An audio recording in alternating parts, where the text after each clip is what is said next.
Você já se perguntou por que a gente tem que ficar obedecendo às leis criadas pelo Estado, por que a gente tem direitos, por que nós temos deveres, por que a sociedade elege um presidente e assim por diante? Você já se perguntou por que a gente aceita a autoridade do Estado sobre nós? Já se questionou sobre isso? Esse tipo de questionamento era um questionamento realizado pelos filósofos contratualistas, que eram os filósofos lá da modernidade, do período iluminista e assim por diante, que buscavam justificar as coisas através da razão. Eu sou o professor Paulo Vitor e estamos dando início a mais uma aula de filosofia aqui no canal Não Perca a Cabeça. Os filósofos contratualistas mais conhecidos são esses três aqui, que é o Thomas Hobbes, o John Locke e o Jean-Jacques Rousseau. Antes de a gente falar sobre cada um desses filósofos contratualistas, é primeiramente importante a gente compreender o porquê os contratualistas foram relevantes para o seu tempo e para o seu momento. Primeiro porque quando a gente para pensar de como era o Estado na sociedade medieval, a gente percebe que o Estado ele só existe, ou seja, as pessoas só respeitam o Estado porque existia uma religião que dizia que o Estado representava a vontade de Deus na Terra. Então, como todo mundo era cristão ali na Idade Média, todo mundo aceitava o Estado, beleza, não, o rei pode governar a gente sem problema nenhum, afinal, ele está aqui porque Deus quer. Amém! Agora, se a gente para pensar na modernidade, com o iluminismo, a revolução científica, a reforma protestante, as grandes navegações, a gente percebe que o cristianismo ele se torna apenas mais uma religião e mais uma visão de mundo dentre tantas que existem ali naquele momento. Agora você tem ali dois tipos de cristianismo na Europa. Agora você tem o cristianismo católico e o cristianismo protestante. E além disso tem outras religiões ali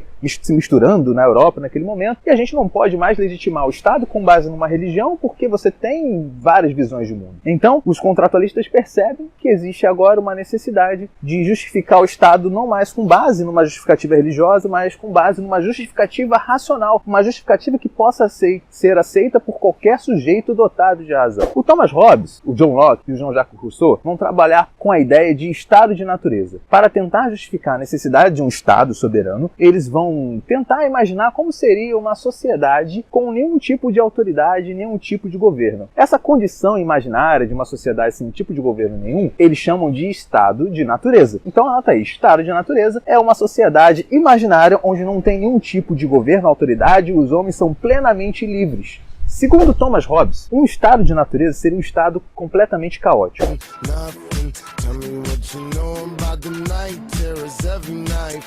E o Hobbes ele entende que a natureza humana é extremamente egoísta. A natureza humana não gosta de conviver com outras pessoas. E além disso, os homens eles só visam seu próprio interesse. Então, numa sociedade completamente livre, uma sociedade sem nenhum tipo de autoridade, é uma sociedade onde os seres humanos entram em guerra com os outros. O Hobbes chama de uma guerra de todos contra todos. Uma sociedade sem leis é, sim, uma sociedade caótica, tendo em vista essa natureza completamente egoísta do homem. Por esse motivo, o Hobbes vai falar que um Estado ele tem que ser extremamente forte. Hobbes vai defender um Estado absoluto, um Estado que não dê brechas para essas liberdades humanas. Só que Hobbes vai falar que os membros da sociedade aceitam a autoridade do Estado porque eles percebem racionalmente que uma sociedade sem lei e sem autoridade seria uma sociedade caótica. Então, por isso que o Hobbes fala que o Estado ele só existe por conta de um acordo, por conta de um pacto social que os homens estabelecem entre eles, é um pacto voluntário. Então, para Hobbes, o melhor tipo de Estado é um Estado absoluto. Para o Estado de natureza não acontecer,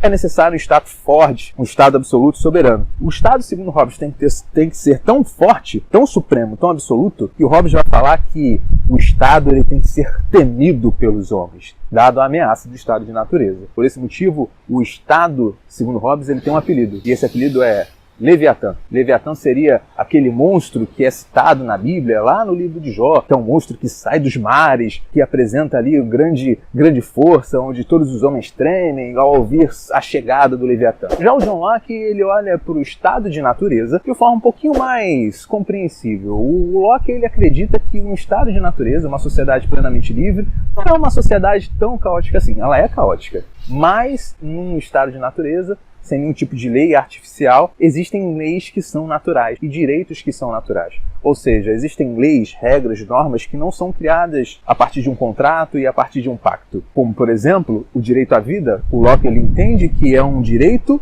natural. É um direito que está ali na natureza. Ninguém precisou criar um direito e dizer, não, a gente tem que sobreviver. Não, todo homem dotado de razão percebe que a vida ela é um direito. Só que o Locke ele vai falar que num estado de natureza, ou seja, num estado de plena liberdade, é muito difícil você fazer com que os homens respeitem essas leis naturais. Por isso, os seres dotados de razão, que somos nós, afirmamos um contrato, fazemos um pacto para criar um estado artificial que possa garantir a aplicação dessas leis naturais e, se for preciso, até mesmo criar outras leis artificiais, leis positivas, se você preferir. Então, leis positivas são leis artificiais para garantir a aplicação dos direitos naturais. Já o Rousseau, ele tem uma visão bem mais otimista sobre o estado de natureza. Segundo Rousseau, o homem num estado de natureza de plena liberdade é bom, porque o Rousseau acredita que o homem não tem uma natureza egoísta, ruim necessariamente. O egoísmo, segundo Rousseau, é algo aprendido com a própria sociedade. A sociedade ela foi se corrompendo com o tempo e como o ser humano ele é um produto do meio em que vive, ele vai aprendendo certos vícios. É como você pensar numa criança, por exemplo, que antes de ir para a escola é aquela criança maravilha, né? Poxa, sem nenhum tipo de vício,